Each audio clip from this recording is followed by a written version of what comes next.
এটা মূর্তি হইতে পারে, যদি কাউকে আল্লাহর বদলে কাউকে যদি রব গণ্য করা হয় সে তাগুত, সে সন্তুষ্ট হলে। আল্লাহর বদলে কাউকে ইলাহ গণ্য করা হলে সেটা তাগুত। নমরুদ তাগুত, ফিরআউন তাগুত। আল্লাহর বদলে যদি কাউকে বিধানদাতা মনে করা হয় সে তাগুত। সো তাগুতকে আপনার বর্জন করতে হবে, এটা হলো একটা জিনিস। আরেকটা বিষয় হলো নবীদের আরেকটা বৈশিষ্ট্য হলো তারা কেন আসছিলেন, তারা আসছিলেন সুসংবাদদাতা এবং সতর্ককারী হিসেবে। রাসূলুল্লাহ মুবাশশিরিনা ওয়া মুনযিরিন, তারা কিসের সুসংবাদ দিয়েছেন? জান্নাতের। কিসের ব্যাপারে সতর্ক করছেন? জাহান্নামের। এবং এটা অত্যন্ত গুরুত্বপূর্ণ একটা বিষয়। আমরা আমাদের আলোচনায় দুনিয়ার অনেক কথা এখন আনি, ইসলাম আসলে এটা হবে, ইসলাম ব্যাপারে ভালো, এই ব্যাপারে ভালো, বাট আলটিমেটলি দাওয়াটা কিন্তু আসলে কিসের? আখিরাতের। যে এটার পরে একটা জীবন আছে এবং এখানে সুসংবাদ আছে, সতর্কতা আছে। সো এটা নবীদের একটা গুরুত্বপূর্ণ কাজ। আরেকটা হলো নবীদের কাজ ছিল বা তাদের দাওয়ার একটা ফাংশন, সেটা হলো হুজ্জা। তারা হুজ্জা কায়েম করছেন। রাসূলদের পাঠানোর মাধ্যমে আল্লাহ আযজা ওয়া জাল্লা মানব জাতির উপরে একটা প্রমাণ এস্টাবলিশ করছেন যে আপনি গিয়ে কিয়ামতের দিন আল্লাহকে বলতে পারবেন না যে আমি তো এগুলো জানতাম না। না, আপনি জানতেন, কারণ রাসূলদের পাঠানো হয়েছে। ঠিক আছে, রাসূলুল্লাহ মুবাশশিরিনা ওয়া মুনযিরিন, এবং আল্লাহ সুবহানাহু ওয়া তাআলা ওয়া মা কুননা মুআদ্দিবিনা হাত্তা নাবআথা রাসূলা। আল্লাহ সুবহানাহু ওয়া তাআলা রাসূল পাঠানোর আগ পর্যন্ত, বা আল্লাহ সুবহানাহু ওয়া তাআলা কাউকে শাস্তি দেন না। রাসূল পাঠানোর আগ পর্যন্ত আল্লাহ সুবহানাহু ওয়া তাআলা কাউকে শাস্তি দেন না। তার মানে কি? রাসূল পাঠানো একটা নিয়ামত, বাট এটা একটা সমস্যা আছে। কারণ আপনি যদি রাসূলের কথা না মানেন তখন কি আসতেছে? শাস্তি আসতেছে। হক যখন আসে, হক যখন প্রতিষ্ঠিত হয়, এটা একটা হুজ্জা। হুজ্জার পর শাস্তি আসে। এবং এটা আমাদের চিন্তার বিষয় হলো যে হুজ্জা কায়েম করতে হবে আপনাকে, এটা একটা ইম্পর্টেন্ট বিষয়। আচ্ছা, এবং আল্লাহ সুবহানাহু ওয়া তাআলা সূরা মুলকে বলছেন যে যখন মানুষকে ছুঁড়ে ছুঁড়ে আগুনে ফেলা হবে তখন মালাইকারা কি বলবেন? আলাম ইয়াতিকুম নাযীর, তোমাদের কাছে কি কোনো সতর্ককারী আসে নাই? তারা কি বলবে? ক্বালু বালা, আসছিল। অর্থাৎ আপনার আর কোনো আল্লাহর সামনে আর কোনো ডিফেন্স নাই। আপনি বলতে পারবেন না আমি জানি না, আপনি বলতে পারবেন না যে আমি বুঝি নাই। আপনি জানেন, আপনি বুঝছেন, কেস ক্লোজড। সো এটা নবীদের একটা বড় বিষয়। আচ্ছা, আরেকটা বিষয় যেটা, সেটা হলো নবীরা মানবজাতিকে নেতৃত্ব দেন। ইমাম ইবনে তাইমিয়া রাহিমাহুল্লাহ বলছেন যে দুনিয়াবী ক্ষেত্রে ভালো মন্দ কি এটা সবাই বুঝে, একটা গরু বুঝে, একটা ছাগলও বুঝে, কিন্তু গায়েবের ক্ষেত্রে ভালো মন্দ কোনটা, আখিরাতের ক্ষেত্রে ভালো মন্দ কোনটা, এটা কিন্তু মানুষ নিজে নিজে বোঝে না। আমাদের যে র্যাশনালিটি আছে বা আমাদের যে আকল আছে, এটা কিন্তু এই ব্যাপারগুলো গ্রাস্প করতে পারে না সবকিছু। সো এই জায়গায় আপনার নবীদেরকে লাগে, এই জায়গায় আপনার আল্লাহর কাছ থেকে দিক নির্দেশনা লাগে, এবং সেই দিক নির্দেশনা আসে আল্লাহর কাছ থেকে। ওয়াহির জ্ঞান না থাকলে আপনি এগুলো বুঝতে পারতেন না। বিশেষ করে আল্লাহ সুবহানাহু ওয়া তাআলা আসমা ওয়া সিফাতের কথা বলেন, গায়েব সংক্রান্ত যে কোনো বিষয় বলেন, আখিরাতের কথা বলেন, রূহের কথা বলেন, যে কোনো বিষয়, এগুলো আমাদের আকল, আমাদের ইন্টেলেক্টের বাইরে, এটা গ্রাস্প করা সম্ভব না। মানুষের উৎস কি, মানুষের জীবনের অর্থটা আসলে কি, আপনি কেন বেঁচে আছেন, মানে সমাজ কিভাবে চলা উচিত, এই বিষয়গুলো আলটিমেটলি আল্লাহ আযজা ওয়া জাল্লা আমাদের ঠিক করে দিয়েছেন।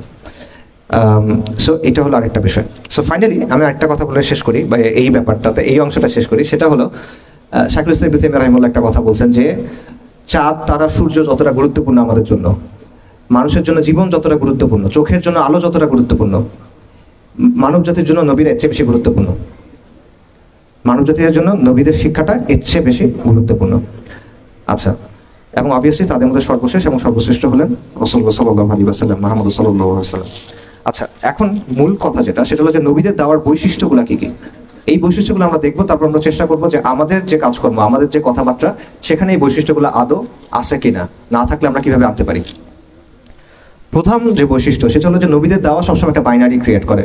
বাইনারিকে আমাদের সমাজে খুব খারাপভাবে দেখা হয়, যে শুধু ব্ল্যাক অ্যান্ড হোয়াইট হলে হবে না, তোমার গ্রে এরিয়া থাকতে হবে, এটসেট্রা এটসেট্রা, নুয়ান্স থাকতে হবে, তোমার সফিস্টিকেটেড হইতে হবে। নবীদের দাওয়ার মধ্যে একটা বাইনারি আছে, ডেফিনেটলি বাইনারি আছে, আপনি এটা থেকে বেরোতে পারবেন না। ঈমান এবং কুফর, তাওহীদ এবং শিরক, এটা কোনো মিস নাই। প্রত্যেক নবী দাওয়া নিয়ে আসছেন। সো এটা হলো খুব ইম্পর্টেন্ট একটা বিষয় নবীদের দাওয়ার, যে এখানে তারা তাদের দাওয়ার প্রধান বিষয় ছিল যে পুরো ওয়ার্ল্ডের সব কিছু সেকেন্ডারি, প্রথম বিষয়, সবচেয়ে গুরুত্বপূর্ণ বিষয় হলো ঈমান এবং কুফরের দ্বন্দ্ব। সব ক্ষেত্রে এটা ছিল তাদের দাওয়া। এবং দেখেন রাসূলুল্লাহ সাল্লাল্লাহু আলাইহি ওয়াসাল্লাম যখন তার দাওয়া নিয়ে আসছেন, তখন পৃথিবীতে অনেক ব্যাপার চলতেছিল। রোমান এবং পারস্য সাম্রাজ্য ছিল, তাদের মধ্যে দ্বন্দ্ব চলতেছিল। আরবের মধ্যে বিভিন্ন শক্তি ছিল, তাদের মধ্যে দ্বন্দ্ব ছিল। কুরাইশদের মধ্যে দ্বন্দ্ব ছিল, নানা দ্বন্দ্ব ছিল। পৃথিবীর অন্যান্য জায়গাতেও নানা দ্বন্দ্ব ছিল। কিন্তু আলটিমেটলি এগুলো কিন্তু ইতিহাসের গতিপথকে নিয়ন্ত্রণ করে নাই বা ঠিক করে দেয় নাই। ইতিহাসের গতিপথকে ঠিক করে দিছে ঈমান এবং কুফরের যে দ্বন্দ্ব, সেটা।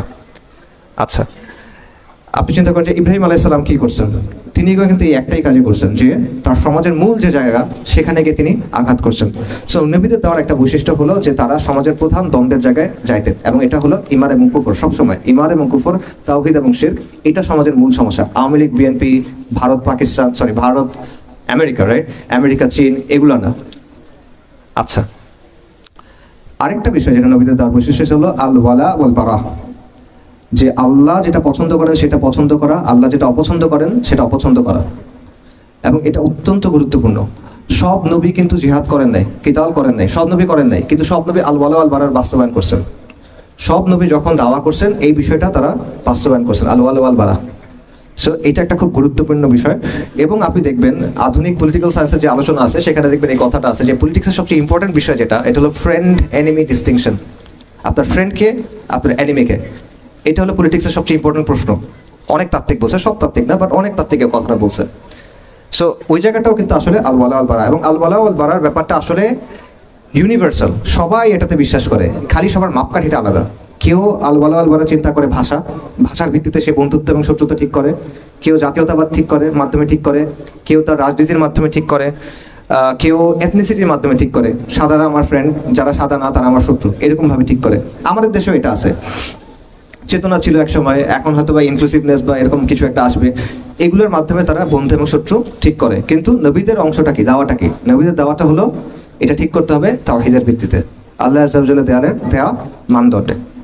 আচ্ছা, আরেকটা বিষয় যেটা নবীদের দাওয়ার বৈশিষ্ট্য সেটা হলো আমর বিল মারুফ নাহি আনিল মুনকার। নবীরা শুধুমাত্র তাওহীদের দাওয়াত দিয়েছেন সেটা কিন্তু না, তারা তাদের সমাজের যে মুনকার ছিল বা খারাপ এগুলো ছিল সেগুলোর বিরুদ্ধে কথা বলছেন, এবং তারা মানুষকে সৎ কাজের আদেশ দিয়েছেন। যেমন শুআয়ব আলাইহিস সালাম, তিনি তার কওমকে বলছেন যে তোমরা ওজনে কম দিও না। লূত আলাইহিস সালাম তার কওমকে বলছেন যে তোমরা এই বিকৃত কাজ করো না। তারা কিন্তু তখন ঈমান আনে নাই, তাও কিন্তু তিনি বলছেন। মূসা আলাইহিস সালাম ফিরআউনকে গিয়ে বলছেন যে তুমি বনী ইসরাইলের উপর জুলুম করো না, তুমি বনী ইসরাইলকে ছেড়ে দাও এবং তুমি ঈমান আনো। অর্থাৎ তারা একদিকে তাওহীদের কথা বলছেন, অন্যদিকে তারা আমর বিল মারুফ নাহি আনিল মুনকারের কথা বলছেন। এখন আমরা তিনটা কথা বলছি, একটা হলো তাওহীদের দাওয়া বা প্রধান দ্বন্দ্বের দাওয়া, একটা হলো আল ওয়ালা ওয়াল বারা, একটা হলো আমর বিল মারুফ এবং নাহি আনিল মুনকার। এখন এই তিনটা জিনিস যখন একসাথে হয় তখন 4 নম্বর একটা বিষয় হবে, সেটা হলো পোলারাইজেশন, মেরুকরণ। সমাজ দুটো ভাগ হয়ে যাবে তখন। আপনি যখন সমাজে গিয়ে বলবেন যে সমাজের মধ্যে একটা ভাগ হবে, একটা ঈমান একটা কুফর, একটা তাওহীদ একটা শিরক, ভাগ হচ্ছে। আপনি যখন গিয়ে বলছেন আল্লাহ ওয়ালা ওয়াল বারা, যারা আল্লাহর সাথে আছে তারা সবাই আমার ফ্রেন্ড, যারা আল্লাহর বিরুদ্ধে আছে তারা সবাই আমার শত্রু, ভাগ হচ্ছে। আপনি যখন আমর বিল মারুফ নাহি আনিল মুনকারের কথা বলতেছেন, মানুষ একটা কাজ অনেক দিন ধরে করে, খারাপ কাজ, অভ্যস্ত হয়ে গেছে, আপনি তার বিরুদ্ধে বলতেছেন, আবারও ভাগ হচ্ছে। সো পোলারাইজেশন এটা নবীদের দাওয়ার বৈশিষ্ট্য, খুব ইম্পর্টেন্ট একটা বৈশিষ্ট্য। পোলারাইজেশনকে আমরা খুব খারাপ মনে করি, আমরা মনে করি যে সবাই মিলেমিশে থাকলে মনে খুব ভালো। ঈমান কুফর মিলেমিশে থাকলে কখনো ভালো না। ঈমান স্পষ্ট হতে হয়, কুফর স্পষ্ট হতে হয়। যখন এটা স্পষ্ট না হয় তখন পর্যন্ত আপনি ফিতনার মধ্যে আছেন। যতক্ষণ এটা স্পষ্ট হয়ে গেছে তখন আপনার জন্য জিনিসটা স্পষ্ট ক্লিয়ার, তখন সেটা খুব ইম্পর্টেন্ট। এবং এই জন্য নবীদের দাওয়া যখনই হয়েছে আপনি দেখবেন একটা বিষয় হয়েছে যে সমাজ দুটো ভাগ হয়ে গেছে, একদিকে হলো কুফরের ঘাঁটি, একদিকে হলো ইমানের ঘাঁটি। এবং কুফরের ঘাটের নেতৃত্বে কারা? আল মালাউ, মানে নেতৃস্থানীয় ব্যক্তিরা, আবু জাহেল বা এই টাইপের লোকজন, যারা হামান ফেরাউন এই টাইপের লোকজনরা, তারা হয়ে গেছে। সো এবং কুফরের ঘাটে 2 ধরনের মানুষ থাকে। একটা হলো সক্রিয়ভাবে যারা কুফরের পক্ষে, তারা আদর্শিকভাবে কুফরকে ধারণ করে, তারা কুফরের মাধ্যমে উপকৃত হয়, এটসেট্রা এটসেট্রা। আরেকটা হলো যারা নীরব থেকে কুফরকে সমর্থন করে, তারা সরাসরি কুফরের পাওয়ার স্ট্রাকচারের সাথে হয়তো বা জড়িত না, কিন্তু হক এবং বাতিলের প্রশ্নে তারা কি করে? তারা চুপ থাকে।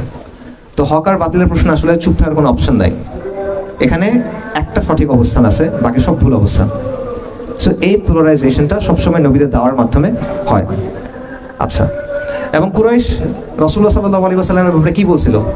বলছিল এই লোক এমন সব কথাবার্তা বলতেছে। আচ্ছা, আজানের জন্য আমরা একটু থামি ইনশাআল্লাহ।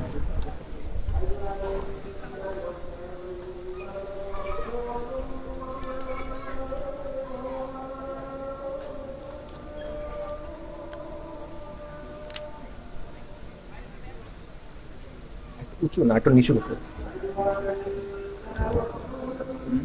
এটা ওই যে নিচু করছে, এটা নিচু করতে, নিচু করলে।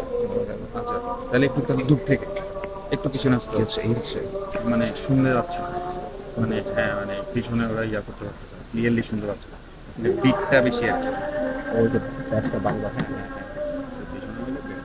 ঠিক আছে, শুরু হলে এখানে অন করলে স্টার্ট হবে। আচ্ছা, অফ করে রাখছেন। আচ্ছা, অন করবো না আমি করছি। এই মসজিদের আজান না। বুঝছি, এই আমাকে ভাই দিচ্ছি, এটা বাহিরে এখানে জামাত পড়ে। না না, এটাই মসজিদে। না না বলুন।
বিসমিল্লাহ। আচ্ছা, সো যেটা আমি বলতেছিলাম যে নবী সাল্লাল্লাহু আলাইহি ওয়াসাল্লামের ব্যাপারে কুরাইশের বক্তব্য কি ছিল? কুরাইশের বক্তব্য ছিল যে এই লোক এসে এমন সব কথা বলতেছে যার কারণে ভাইয়ে ভাইয়ে দ্বন্দ্ব শুরু হয়েছে, যার কারণে ছেলে এবং বাবার মধ্যে দ্বন্দ্ব শুরু হয়েছে, যার মধ্যে গোত্রে গোত্রে সমস্যা হয়ে গেছে। এরা আগে বন্ধু ছিল, এদের মধ্যে সমস্যা তৈরি হয়ে গেছে। অর্থাৎ আমরা যদি আজকের ভাষায় বলি তাহলে সমাজের মধ্যে ঐক্য নষ্ট হচ্ছে, সমাজের মধ্যে বিশৃঙ্খলা হচ্ছে। এই কথাটা রাসূলুল্লাহ সাল্লাল্লাহু আলাইহি ওয়াসাল্লামের ব্যাপারে বলা হয়েছে। সো ওই দাওয়া যদি কেউ দেয়, স্বাভাবিকভাবে বেশটা আবারও হবে। এই ডিসরাপশনটা, এই পোলারাইজেশনটা, মেরুকরণটা, ভাগাভাগি হওয়াটা, এটা হবে। এটা নবীদের দাওয়ার একটা বৈশিষ্ট্য। জাহিলিয়াতের মধ্যে যখন আপনি হকের কথা বলবেন, অবশ্যই এই ব্যাপারটা ঘটবে। আচ্ছা, নবীদের দেওয়ার আরেকটা বৈশিষ্ট্য হলো যে একটা হাদিসের এরকম একটা বক্তব্য আছে, সেটা হলো যে সব নবী কোনো না কোনো সময় মেষ পালন করছেন বা তারা রাখাল ছিলেন। ঠিক আছে, এটা খুব ইম্পর্টেন্ট একটা পয়েন্ট। এবং মেষ কেন? অনেকগুলো কারণ আছে, আমি একটা পয়েন্ট বলি। আপনারা একটা কথা শুনছেন, গড্ডালিকা প্রবাহ, এটা শুনছেন মনে হয় অনেকে। গড্ডালিকা প্রবাহ মানে কি? এটা মানে হলো অন্ধভাবে স্রোতের অনুসরণ করা বা স্রোতের সাথে ভেসে চলা। এটা হলো গড্ডালিকা প্রবাহ। গড্ডল মানে হলো ভেড়া, একটা শব্দ আছে গারল, গারল আসছে এখান থেকে, গড্ডল থেকে। গড্ডল মানে ভেড়া। ভেড়া কি করে? সে অন্ধভাবে ফলো করে। তার সামনে যদি তার নেতা যদি লাফ দেয়, সে লাফ দিবে। তার নেতা যদি খাত থেকে পড়ে যায়, সে খাত থেকে পড়ে যাবে। সেই জন্যই বলা হয় যে ভেড়া যেহেতু অন্ধভাবে অনুসরণ করে, তাই অন্ধভাবে অনুসরণকে বলা হচ্ছে গড্ডালিকা প্রবাহ। এবং ভেড়ার একটা বৈশিষ্ট্য হলো সে একা হইতে চায় না, সে দলছুট হইতে চায় না, সে সবসময় চায় সে সবার সাথে মিলে থাকবে। সো এই জন্য সে সাহস করে কোনো কিছু কিন্তু করতেও পারে না, তার আগে কেউ একজন থাকতে হয়। তো এটা মানুষের বৈশিষ্ট্য। মানুষ এরকম, সে একা সাহস করে কিছু একটা করতে চায় না, তাকে একজন লিডার দিতে হয়, তাকে একজন গাইড করতে হয়। সো সেটা হলো নবীরা। এটা হলো রাখালের মানে রাখালের দায়িত্ব। নবীরা হলেন রাখাল, মানুষ হলো ভেড়ার মতো। আচ্ছা, আরেকটা বৈশিষ্ট্য নবীদের দাওয়া, সেটা হলো অসম সংঘাত। ওনারা যখনই দাওয়া করছেন, ওনারা সবসময় দুর্বল অবস্থায় ছিলেন। দুনিয়াবি সেন্সে, আসবাবের জায়গা থেকে সবসময় তারা দুর্বল অবস্থায় ছিলেন। দুনিয়াবি বিচারে তাদের শক্তি তেমন একটা বেশি ছিল না, বরং তাদের অনুসারীদের সংখ্যা কম ছিল, তাদের সামর্থ্য কম ছিল, সমাজে প্রভাব প্রতিপত্তি কম ছিল। অন্যদিকে বিপরীতে যারা আছে, নমরুদ, ফিরআউন, আবু জাহেল যারা আছে, অনেক অনেক ক্ষমতা, আমেরিকা ওয়ারেভার যারা আছে, অনেক অনেক ক্ষমতা তাদের আছে। কিন্তু এর মধ্যে থেকে আল্লাহ আযজা ওয়া জাল কিন্তু তাদেরকে বিজয় দিয়েছেন। সো এইখানে আমাদের চিন্তার কিছু ব্যাপার আছে, যে আমরা চিন্তা করি যে সবসময় আমাদের মনে হয় জ্ঞান বিজ্ঞানে ওর সমান হইতে হবে, এক্স্যাক্টলি ওর আছে 57, আমার 57 হইতে হবে বা 56 হইতে হবে, তাহলে আমি পারবো। এই ব্যাপারগুলো কিন্তু আমরা আসলে দেখি যে কোরআনের ব্যাপারগুলো কিন্তু এরকম না। এবং আল্লাহ সুবহানাহু ওয়া তাআলা কিন্তু কোরআনে বারবার আমাদের এটা বলছেন যে কাম মিন ফিয়াতিন কালিলাতান গালাবাত ফিয়াতান কাসীরাতান বিইذنিল্লাহ। এরকম আল্লাহ বলেছেন। আল্লাহ সুবহানাহু ওয়া তাআলা বলেছেন কাতাবাল্লাহু লা আগলিবান্না আনা ওয়া রাসূলি ইন্নাল্লাহা কাওয়িয়্যুন আযীজ। সো এই ব্যাপারটা বোঝার একটা বিষয় আছে। এবং নবীদের দাওয়ার একটা বিষয় ছিল যে তাদের দাওয়াটা কিন্তু ফুল টাইম দাওয়া ছিল। তাদের জীবনে অন্য কোনো কিছু তো নাই, তাদের প্রায়োরিটি এটা, অন্য কোনো কিছু না, ফ্যামিলি না, ইনকাম করা না বা অন্য করা, এগুলো সবই তারা করছেন, সব দায়িত্ব তারা পালন করছেন। কিন্তু তাদের প্রায়োরিটি সবসময় ছিল দিন। ঠিক আছে, সো আমি সামারি করি যে নবীদের দাওয়ার কোন কোন বৈশিষ্ট্যের কথা আমরা বললাম। একটা হলো যে তারা এসে প্রধান দ্বন্দ্বটাকে চিহ্নিত করছেন, সেটা হলো ঈমান বনাম কুফর, তাওহীদ বনাম শিরক। আচ্ছা, তারপর হলো আল ওয়ালা ওয়াল বারা, আল্লাহর পছন্দে, আল্লাহ যেটা পছন্দ করেন আমি সেটা পছন্দ করব, আল্লাহ যেটাকে অপছন্দ করেন আমি সেটা অপছন্দ করব। এটা ব্যক্তির ক্ষেত্রে, আদর্শের ক্ষেত্রে, সব কিছুর ক্ষেত্রে। তারপর হলো আমর বিল মারুফ নাহি আনিল মুনকার, ভালো সৎ কাজের আদেশ, অসৎ কাজে নিষেধ। এগুলোর রেজাল্ট হলো মেরুকরণ, সমাজ ভাগ হয়ে যাবে। তারপর কি হবে? অসম লড়াই হবে। ও আচ্ছা, নবীরা কি করবেন? তারা মানুষের নেতৃত্ব দিবেন, তারা রাখাল, মানুষ হলো তাদের পেছনে চলবেন। নবীদের দেওয়ার বৈশিষ্ট্য হলো এটা। এবং অসম সংঘাত, তাদের সাথে যে সংঘাতটা হয় সবসময় হকের সাথে বাতিলের সংঘাতটা কখনো সমান সমান হয় না, এটা অসমই হয়। আচ্ছা, এবং আরেকটা যেটা আমি বললাম যে ডেডিকেশন বা পূর্ণ আত্মনিবেদন, এটা আপনার দরকার। আচ্ছা, এবার আমরা বলেন যে আমাদের ক্ষেত্রে এগুলোর অর্থ কি, এক এক করে মিলান। প্রধান দ্বন্দ্ব আমাদের সময়ে কি, এটা আপনার ঠিক করতে হবে। নইলে আপনি অনেক সাইড ইস্যুতে দাওয়া করবেন, আপনার দাওয়া হয়তো বা একটা ফিকহি ইখতিলাফের দিকে যাবে, অথবা এই দল ভালো না ওই দল ভালো এই জায়গায় যাবে, অথবা আপনি এমন কোনো বিষয় নিয়ে অনেক বেশি ফোকাস হয়ে যাবেন যেটা অতটা গুরুত্বপূর্ণ হয়তো না, এবং গুরুত্বপূর্ণ বিষয় থেকে আপনার ফোকাস চলে যাবে। সো প্রধান দ্বন্দ্বটা আপনার চিন্তা করতে হবে এই মুহূর্তে এই জায়গায় আপনার জন্য কি, এই ভূখণ্ডের জন্য বা এই অঞ্চলের জন্য প্রধান দ্বন্দ্ব কি? তাওহীদ আর শিরকের দ্বন্দ্ব। এই পুরো অঞ্চলের কথা চিন্তা করেন, কি দ্বন্দ্ব এখানে? ঈমান এবং কুফরের দ্বন্দ্ব, ইসলাম এবং জাহিলিয়াতের দ্বন্দ্ব। এবং আরো স্পষ্ট করে বলে বর্তমান বাস্তবতায় এটা হলো আল্লাহ শরিয়া বনাম সেকুলারিজমের দ্বন্দ্ব, আল্লাহর আইন বনাম গায়রুল্লাহর আইনের দ্বন্দ্ব। এটা হলো প্রধান দ্বন্দ্ব। এটা আপনার চিহ্নিত করতে হবে, এইটার উপরে আপনার দাওয়া করতে হবে। এটা চিহ্নিত না করে আপনি যদি অন্য জায়গায় দাওয়া করেন তাহলে আপনার রেজাল্টটা ওই রকম আসবে না। এটা হলো একটা কথা। 2 নম্বরটা হলো আল ওয়ালা ওয়াল বারা। এটা রফিক ভাই অনেক আলোচনা করে গেছেন, এই জন্য আমি আর আলাদা করে বলার কোনো প্রয়োজন নেই। আল ওয়ালা ওয়াল বারা আপনারা বুঝছেন যে মুসলিম যত যাই করুক সে দিন শেষে আপনার ভাই। দুনিয়ার সবচেয়ে খারাপ মুসলিমটা দুনিয়ার সবচেয়ে ভালো কাফিরটার চেয়ে ভালো। এটা কিন্তু আমরা মানা খুব কষ্টকর, এটা মানা খুবই কষ্টকর আমাদের জন্য। দুনিয়ার সবচেয়ে খারাপ মুসলিমটা দুনিয়ার সবচেয়ে ভালো কাফেরটার চেয়ে ভালো। কেন ভালো? লা ইলাহা ইল্লাল্লাহর জন্য ভালো, মুহাম্মদ রাসূলুল্লাহর জন্য ভালো সাল্লাল্লাহু আলাইহি ওয়াসাল্লাম। এটার ওজন অনেক বেশি, পুরো দুনিয়ার ওজন একদিকে, লা ইলাহা ইল্লাল্লাহর ওজন একদিকে। এটা ভারী হবে সব সময়। সো এই জিনিসটা বোঝা, আল ওয়ালা ওয়াল বারা ব্যাপারটা বোঝা, এটা আমাদের খুব ছুটে যায়। ঠিক আছে, এটা একটা খুব গুরুত্বপূর্ণ বিষয়। তারপর হলো আমর বিল মারুফ নাহি আনিল মুনকার, সৎ কাজের আদেশ এবং অসৎ কাজের নিষেধ। এবং এখানে আমাদের একটা সমস্যা আছে, সৎ কাজের আদেশ এবং অসৎ কাজের নিষেধ আমরা যখন করতে যাই আমরা করব কোথায়? আমাদের নিজ নিজ অঙ্গনে, আপনার এলাকা, পাড়া, মহল্লা, স্কুল, কলেজ, প্রতিষ্ঠান, এখানে। তো এই কাজগুলোর মধ্যে আসলে গ্ল্যামার নাই। আপনি চিন্তা করছেন যে আমি গাছ লাগাবো, আমি এটা করবো সেটা করবো, এগুলোতে তো শরিয়া কায়েম হবে না, আমি কেন এগুলো করবো, দূর, এগুলো করবো না। এই ব্যাপারটা আমাদের মধ্যে কাজ করে। কেউ দেখেন নবী সাল্লাল্লাহু আলাইহি ওয়াসাল্লাম একটা হাদিস আছে আনাস রাদিয়াল্লাহু আনহু থেকে বর্ণিত, যেটা মূল বক্তব্যটা হলো যে তুমি যদি জানো কিয়ামত চলে আসছে আর তোমার হাতে একটা গাছের চারা থাকে, তাও তুমি সেটা কি করবা? রোপণ করবা। কেন? এটা একটা সৎ কাজ, ভালো কাজ। এটা একটা কিয়ামত চলে আসছে কিন্তু তাও আপনি এটা করবেন, কিন্তু আমরা কিন্তু গুরুত্ব দেই না। এগুলো করে আসলে লাভটা কি হবে? এটা একটা বড় একটা সমস্যা। এই আমর বিল মারুফ নাহি আনিল মুনকার আপনি চোখে না দেখতে পারেন এটার রেজাল্ট, বাট এগুলো রেজাল্ট অ্যাকিউমুলেট করে। দাওয়ার ব্যাপারটাও এরকম, আপনি চোখে দেখতে না পারেন বাট এটার রেজাল্টটা অ্যাকিউমুলেট করে। আচ্ছা, আরেকটা হলো যেটা আমি বললাম ওই যে অলরেডি রাখাল, নেতা হইতে হবে আপনার। মানুষ নেতা বলতে নেতৃত্বের লোভ অর্থে নেতা না, মানে আপনার ওই যে আবার রফিক ভাই এটা সুন্দর আলোচনা করে গেছেন, আপনার এমন হইতে হবে যে মানুষ যেন আপনার মধ্যে ইসলামটা দেখে এবং সেটা দেখে সে ইসলামের দিকে আকৃষ্ট হয়। ঠিক আছে, এটা একটা খুব গুরুত্বপূর্ণ বিষয়। এবং ফাইনালি যেটা, সেটা হলো পূর্ণ আত্মনিবেদন, ডেডিকেশন। এখন এই জায়গাটায় আপনারা চিন্তা করেন যে আপনারা এখানে যারা আছেন, ভাইরা আছেন, যদি বোনরা থাকেন, তাদের জন্য, আপনাদের জন্য আসলে দিনটা কতটা ইম্পর্টেন্ট? আপনার প্রায়োরিটি লিস্টে দিনটা কোথায় আসে? আপনি একটা মনে করেন একটা স্কেল চিন্তা করেন, 1 হলো সবচেয়ে কম গুরুত্বপূর্ণ, 10 হলো সবচেয়ে বেশি গুরুত্বপূর্ণ। আপনার লিস্টে দিনটা কোন জায়গায় আছে? তা আমাকে বলার দরকার নাই, আপনি চিন্তা করেন, নিজেকে নিজে বলেন, বা আপনি আজকে রাতে বাসায় গিয়ে চিন্তা করেন যে আপনার লিস্টে এটা আসলে কতটা গুরুত্বপূর্ণ। আমি জানি যে সবার পক্ষে এটা পসিবল না যে আপনার সব কাজের চেয়ে দিন আপনার কাছে সবচেয়ে বেশি গুরুত্বপূর্ণ, এটা সবার পক্ষে সম্ভব না, অনেক দায়িত্ব আছে। কিন্তু সাহাবায়ে কেরামের কথা চিন্তা করেন, তারা কিন্তু সব দায়িত্ব পালন করছেন। এমন ঘটনা আছে যে সাহাবায়ে কেরাম তারা নবী সাল্লাল্লাহু আলাইহি ওয়াসাল্লামের হাদিসের দার্সে বসতে পারেন নাই, কারণ তারা খেতে কাজ করতেছেন, অথবা তারা ফ্যামিলির কাছে ছিলেন। আবু বকর রাদিয়াল্লাহু আনহু চিন্তা করেন, রাসূল সাল্লাল্লাহু আলাইহি ওয়াসাল্লামের যখন ওফাত হয়েছে উনি কিন্তু আসতে একটু দেরি হয়েছে, কারণ উনি ফ্যামিলির সাথে সময় দিচ্ছিলেন। অর্থাৎ তারা তাদের সব দায়িত্ব পালন করছেন, কিন্তু যখনই দিনের প্রয়োজন দেখা দিছে তাদের কাছে সবচেয়ে বড় গুরুত্বপূর্ণ কিন্তু দিন। তারা যে কোনো কিছু যে কোনো সময় ছেড়ে দিচ্ছেন দিনের জন্য, যখন দিনের প্রশ্ন আসছে তখন তারা ছেড়ে দিচ্ছেন। এতটুকু অবস্থায় আমরা আসতে পারবো কিনা, এর কাছাকাছি অবস্থায় আমরা আসতে পারবো কিনা, এটা চিন্তা করার একটা ব্যাপার আছে। সাহাবাদের ব্যাপারে আরো কিছু কথা বলি। প্রথম দিকে যারা ইসলাম গ্রহণ করছেন তারা ছিল মক্কার ক্রিম। সবাই আরবদের মধ্যে শ্রেষ্ঠ গোত্র হলো কুরাইশ। কুরাইশদের মধ্যে বেশিরভাগ সাহাবী, সবাই না, বাট প্রথম থেকে যারা ইসলাম গ্রহণ করছেন রাদিয়াল্লাহু আনহুম আজমাইন, তাদের সবাই বেশিরভাগই আসলে দেখবেন যে কুরাইশদের মধ্যে একদম সম্ভ্রান্ত ফ্যামিলির।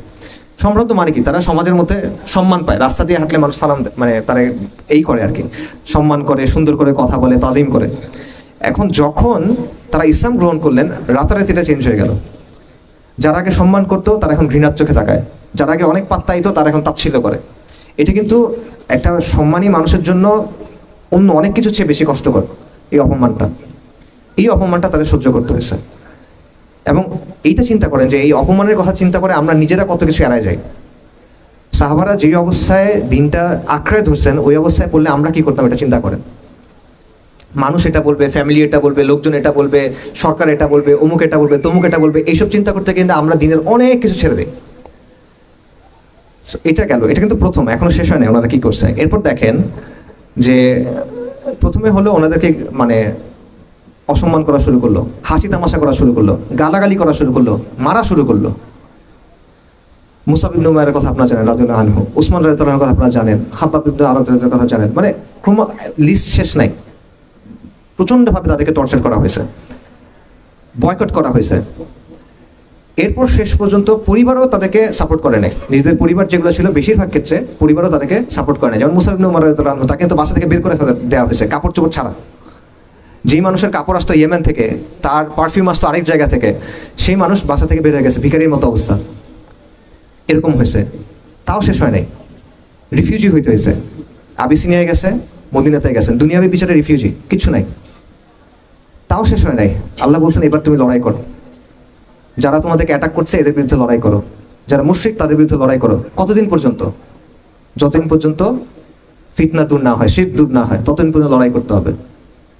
এবং সাহাবায়ে কেরাম লড়াই করছেন, কাদের সাথে করছেন? নিজেদের বাবার সাথে করছেন, ভাইয়ের সাথে করছেন, বন্ধুর সাথে করছেন, আত্মীয়ের সাথে করছেন। তারা যতটা স্যাক্রিফাইস করা যায় পুরা স্যাক্রিফাইসটা করছেন। আল্লাহ দেখে নিয়েছেন তারা কি কি দিতে পারেন, সব তারা দিছেন। এটা দেওয়ার পর আল্লাহ তাদেরকে বিজয় দিছেন। যারা একসময় ছিল ভিখারি, যারা একসময় রিফিউজি হয়ে যেতে হয়েছে, কিছুদিন পর তারা পৃথিবীর নানা জায়গায় এই হয়ে গেছেন, গভর্নর হয়েছেন একজন কেউ, আমির হয়েছেন একজন কেউ। এবং আপনারা জানেন যে কিভাবে ইসলামী সাম্রাজ্য কিভাবে বা সভ্যতা যেটাই বলেন কিভাবে কত দ্রুত ছড়ায় পড়ছে অর্ধেক পৃথিবীতে ওমর রাদিয়াল্লাহু আনহুর সময়ে। সো এটা হলো সাফল্যের কথা, সাফল্যের পেছনে কিন্তু এই ব্যাপারগুলো আছে। সো এই জায়গা থেকে আমাদের চিন্তা করতে হবে যে এটার প্রস্তুতি আমাদের কাছে আছে কিনা, এই জিনিসপত্রগুলোর প্রস্তুতি আমাদের কাছে আছে কিনা। এটা কঠিন একটা পথ, এটার প্রস্তুতি আমাদের আছে কিনা। এবং এটা একটা কমন প্যাটার্ন। আমাদের একটা জায়গা আছে যে জায়গায় থাকতে আমাদের ভালো লাগে, এটা হলো কমফোর্ট জোন, ঠিক আছে? কিন্তু আল্লাহ আযজা ওয়া জাল এখান থেকে আপনাকে বের করে আনবেন। আল্লাহ দেখতে চান যে আপনি কতটুকু কুরবানি করবেন, আপনার প্রিয় জিনিস আপনি কতটুকু ছাড়বেন। যদি আপনি পুরা ছাড়েন যে হ্যাঁ আল্লাহ বাইক আমি ছাড়বো, তাহলে আলটিমেটলি এক পর্যায়ে আল্লাহ আপনাকে বিজয় দিবেন এবং বিজয় তো আল্লাহর কাছ থেকে আসবে। দেখেন আপনার আসলে কিছু করার নেই, আপনার খালি আল্লাহকে রাজি খুশি করতে হবে, আর কিছু এখানে বিষয় না। সো এই জন্য বারবার আম্বিয়া কেরামের ক্ষেত্রে আমরা দেখি যে তারা বারবার অপমানিত হয়েছেন, লাঞ্ছিত হয়েছেন, সমাজচ্যুত হয়েছেন এই দাওয়ার কারণে। সেগুলো আমি কেন বলতেছি, কারণ আমরা যখন দাওয়া করতে যাব, আমরা যখন দিনের কাজ করতে যাব, এই ব্যাপারটা যেন আমাদের মাথায় থাকে। এটা আসলে জাস্ট গ্ল্যামারের বিষয় না, এটা জাস্ট মানে অনেক মানুষ আসছে হাত মিলাচ্ছে, এই ব্যাপারগুলো আসলে না। এই যে আমরা দাওয়া করব, কাজ করতে হবে, এই প্রতিকূলতা আসবেই, এটা স্বাভাবিক। আপনি যদি হকের দাওয়া দেন, আনঅ্যাডাল্টারেটেড হক যেটা, অরিজিনাল হক যেটা, কোনো মিশ্রণ ছাড়া যেটা, এটার দাওয়া যদি আপনি করেন অবশ্যই প্রতিকূলতা আসবে, আজকে বা কালকে। এটা আল্লাহ আযজা ওয়া জাল্লার সুন্নাহ। এবং এটার মাধ্যমে বিশুদ্ধ হয়, পুরে কিন্তু একটা জিনিস বিশুদ্ধ হয়, না পড়লে বিশুদ্ধ হয় না। সো এই জিনিসটা আপনার বুঝতে হবে, আবার আপনার নিজেকে প্রশ্ন করতে হবে আপনি এটার জন্য প্রস্তুত আছেন কিনা, ঠিক আছে? সো এই জন্য কয়েকটা বিষয় আপনার লাগবে, যে আপনার নিয়তটা আপনার ঠিক হইতে হবে, আপনার ইস্তিকামাত থাকতে হবে, আপনার ইখলাস থাকতে হবে, আপনার সবর থাকতে হবে, এই ব্যাপারগুলো লাগবে, এবং আপনার তাওয়াক্কুল লাগবে। এবং হকের পথে আসলে নিষ্ক্রিয় হওয়ার কোনো সুযোগ নেই। এই যে আপনারা মনে করেন আমরা এই জমায়েতগুলোতে আসি, কথা শুনি, আমাকে অনেক জায়গায় কথা বলতে বলে, এগুলো কোনো সমস্যা নেই, অল গুড। বাট এটা দিয়ে কিন্তু আপনার দিনকে আপনি গালেব করতে পারবেন না। আপনার সমাজে কাজ করতে হবে, আপনার সমাজে সক্রিয়ভাবে দাওয়া করতে হবে, সমাজকে পরিবর্তন করার চেষ্টা করতে হবে, তা না হলে এটা হবে না। এখানে ইবনুল কাইয়িম রাহিমাহুল্লাহর একটা কোটেশন আছে, একটা উদ্ধৃতি আছে আল ফাওয়ায়েদ থেকে, ওটা আমি বলি, এটা আমার কাছে খুবই ভালো লাগে এবং আমার কাছে মনে হয় আপনাদের কাছেও ভালো লাগবে। উনি বলতেছেন যে পথিক তুমি কোন পথে যাচ্ছ, এটা কোন পথ তুমি জানো? এটা কোন পথ? এটা হলো ওই পথ যে পথে হাঁটতে গিয়ে আদম আলাইহিস সালাম ক্লান্ত হয়ে গেছিলেন। এটা ওই পথ যে পথে হাঁটতে গিয়ে নূহ আলাইহিস সালাম কান্না করে দিয়েছিলেন। এটা ওই পথ যে পথে হাত থেকে ইব্রাহিমকে আগুনে ছুঁড়ে ফেলা হয়েছিল।